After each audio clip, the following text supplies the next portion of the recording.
Shalom Shalom. Selamat hari Kamis 8 September 2022.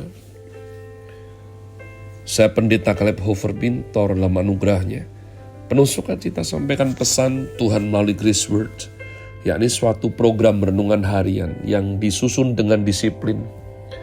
Kami doakan dengan setia supaya makin dalam kita beroleh pengertian mengenai iman, pengharapan, dan kasih yang terkandung dalam Kristus Yesus. Sungguh besar kerinduan saya bagi saudara sekalian, agar supaya kasih dan kuasa firman Tuhan setiap hari tidak pernah berhenti menjamah hati, menggarap pola pikir, dan paling terutama hidup kita boleh sungguh berubah menuju Christ likeness. Berada dalam season autumn dengan tema bulan ini Suffering for the King. Grace Word hari ini saya berikan judul Daniel Fatsal 10. Sebab demikianlah komitmen baca kitab suci hingga habis. Hari ini sesuai agenda mencapai Fatsal 10 kitab Daniel. Adapun program ini juga di broadcast melalui channel GBI Rock Fluid dengan tajuk Podcast with Jesus. Mari bergegas umat Tuhan. Penglihatan Daniel di tepi sungai Tigris. Pada tahun ketiga pemerintahan Kores, raja orang Persia, suatu firman dinyatakan kepada Daniel yang diberi nama Belsazar. Firman itu benar dan mengenai kesusahan yang besar. Maka dicamkannyalah firman itu dan diperhatikannyalah penglihatan itu. Pada waktu itu aku, Daniel, berkabung 3 minggu penuh. Makanan yang sedap tidak kumakan, daging dan anggur tidak masuk ke dalam mulutku, dan aku tidak berurap sampai berlalu 3 minggu penuh. Pada hari ke-24 bulan pertama, ketika aku ada di tepi sungai besar, yakni sungai Tigris, kuangkat mukaku lalu kulihat.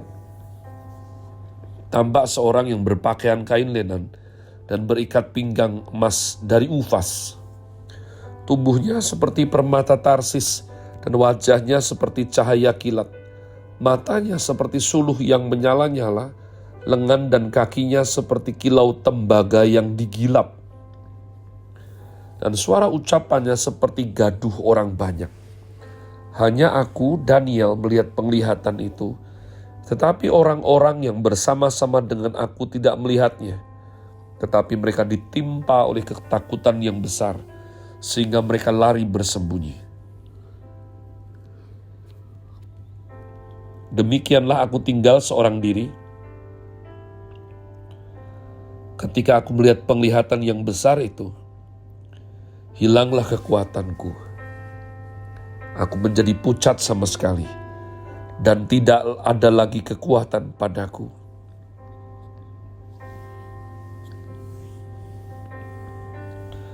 Lalu ku dengar suara ucapannya, dan ketika aku mendengar suara ucapannya itu, jatuh pingsanlah aku, tertelungkup dengan mukaku ke tanah.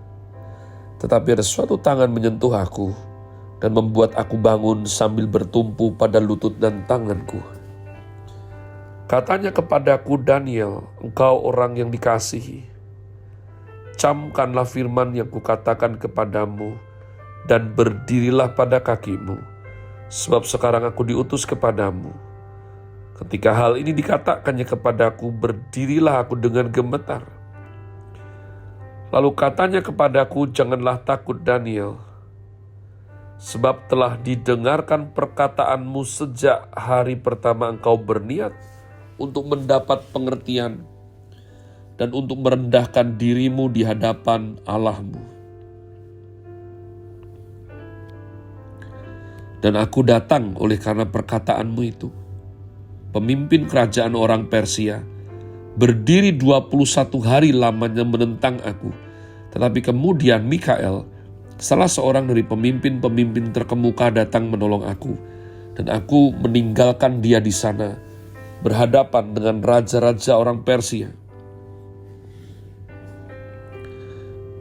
Lalu aku datang untuk membuat engkau mengerti apa yang akan terjadi padamu pada hari-hari yang terakhir. Sebab penglihatan ini juga mengenai hari-hari itu.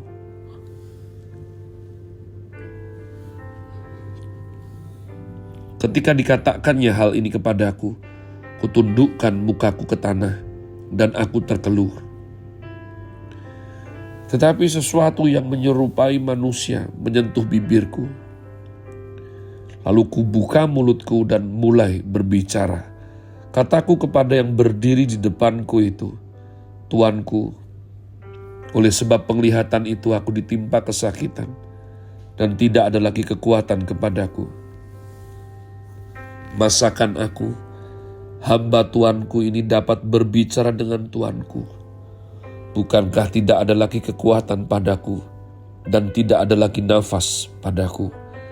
Lalu dia yang rupanya seperti manusia itu menyentuh aku pula, memberikan aku kekuatan, dan berkata, Hai engkau yang dikasihi, janganlah takut.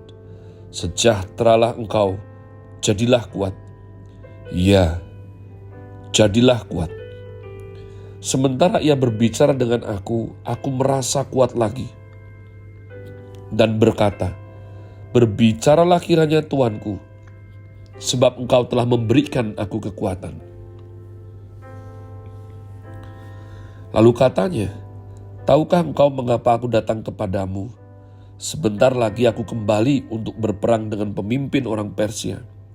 Dan sesudah aku selesai dengan dia, maka pemimpin orang Yunani akan datang. Namun demikian, aku akan memberitahukan kepadamu apa yang tercantum dalam kitab kebenaran.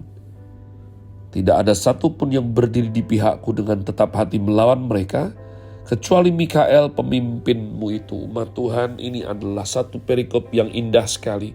Memberikan gambaran dengan lugas dan tepat bagaimana dalam hidup ini selain daripada yang bisa kita lihat, selain kita memprihatinkan daripada Rusia dan Ukraina yang masih berperang sampai hari ini, mari kita berdoa supaya mereka segera untuk menemukan jalan keluar, walaupun kita juga tahu bahwa itu merupakan salah satu tanda-tanda akhir zaman.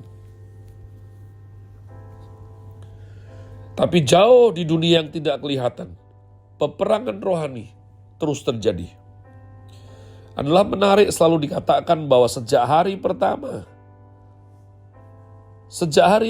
engkau berniat, 21 hari, sudah didengar. Jadi umat Tuhan, kau harus mengerti, jawaban doa itu butuh waktunya Tuhan. Selain daripada kedaulatan Allah, namun juga peperangan rohani yang tidak tampak oleh mata kita. Ada yang berusaha menghalang-halangi, yakni kekuasaan gelap, penghulu-penghulu di udara. Gabriel berkata bahwa dia dihadang oleh penghulu Persia, oleh raja orang Persia. Apakah Kores? Karena ketika ditulis Fatsal 10 ini, ayat pertama berkata, pemerintahan ketiga kerajaan Persia, pemerintahan Kores, raja Persia. Saya percaya bukan, umat Tuhan. Tapi di belakang raja orang Persia ini ada roh. Dan roh inilah yang mengendalikan Persia.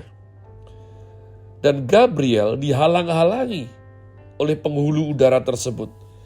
Dari sini kita belajar dengan cepat, umat Tuhan, peperangan rohani itu serius. Dan bagaimana kita bertekun, kita berpuasa, kita bersungguh hati, itu diperlukan. Apakah kita berpuasa supaya Tuhan mendengar kita? Bego, umat Tuhan. Tuhan Maha tahu, Tuhan Maha dengar. Kenapa kita berpuasa? Supaya kita dengar-dengaran suara Tuhan. Supaya rohani kita peka, umat Allah. Jadi bukan untuk Tuhan. Jangan pernah berpikir bahwa kalau kita berikhtiar lalu berpuasa, lalu Tuhan sungkan. Tuhan tidak enak hati. Aduh, kamu kok sampai seperti itu sih mintanya. Oh no, Tuhan. Dia Tuhan.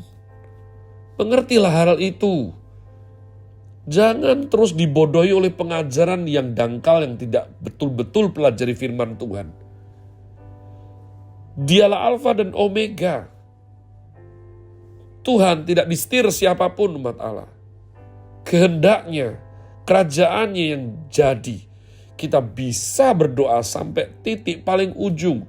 Tuhan, kalau boleh lalukanlah cawan ini daripada aku, kalau boleh. Namun kehendak-Mu yang jadi. Selalu seperti itu. Jadi kita tidak perlu puasa, perlu. Tapi bukan supaya Tuhan sungkan. Kita puasa supaya kita terlatih dengar-dengaran, rohani yang peka, terlatih untuk disiplin, ada stamina rohani, ada kesungguhan hati. Dan umat Tuhan dikatakan ketika Gabriel dibantu oleh Mikael, ya, maka barulah dia bisa memberi jawaban kepada Daniel. Dan hal yang menarik umat Tuhan, bahwa semua proses ini memberikan Daniel kekuatan, memberikan Daniel urapan untuk mendengarkan dan untuk melaksanakan firman Tuhan. Kalau boleh saya tambahkan sekaligus langsung dari Fatsal 11 ayat yang pertama yang merupakan bagian dari Fatsal 10, seperti dahulu, aku juga mendampinginya untuk menguatkan dan menyokongnya, yakni pada tahun pertama pemerintahan Darius orang Media itu.